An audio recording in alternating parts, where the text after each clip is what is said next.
Stitch Fix is basically a data analytics company that's masquerading as a clothing subscription service. So basically, they will give you a monthly service where they'll send you clothes that they tailor to your taste.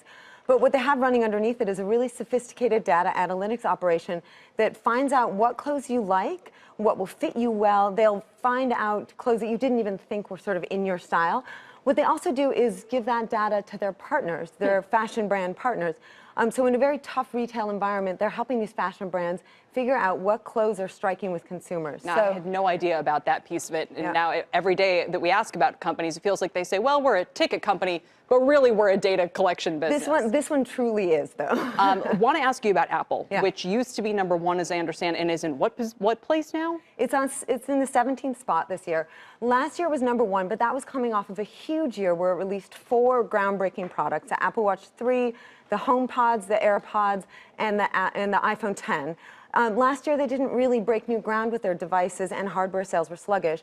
They moved down to 17 on the list, but we did recognize their investment in their processors. They're making chips in-house that really are able to run those data-intensive operations like AI, AR, high-end photography, things that will make their devices more powerful going forward. So they're laying the foundation for years of innovation. What about the rest of the tech giants? Facebook, Amazon, Google, what do you see there? Facebook and Google were not on the list this year. They both dropped off.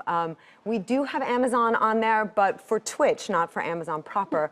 Twitch, that's really a recognition of Twitch's growing prowess in live streaming. It's known for its gaming community, and that's huge. I mean, with Fortnite, it was off the charts this year, but it's also making an inroads into sort of real-world mainstream live streaming. You can watch everything from congressional testimony there. You can watch a Doctor Who marathon, cooking fitness classes, NFL games, and the interactions that happen between streamers and the community that's watching is really powerful. I will have to find that for the C-SPAN channel. I didn't know they had. So you mentioned the NFL. The NBA is #3 on your list. Why?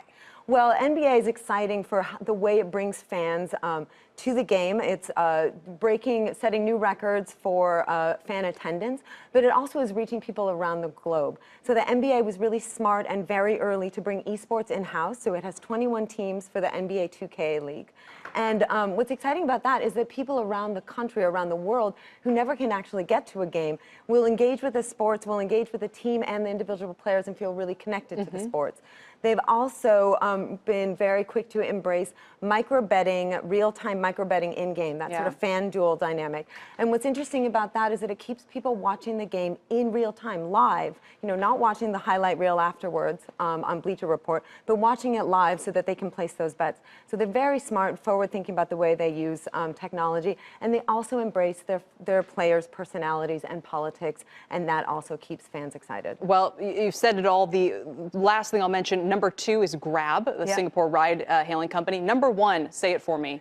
Meituan Diangpen. The Chinese company. It's sort of a one-for-all app, isn't it? And yeah, I mean, both of those companies, they started as one thing, Grab ride-hailing in Singapore and Southeast Asia. Meituan was a food delivery service.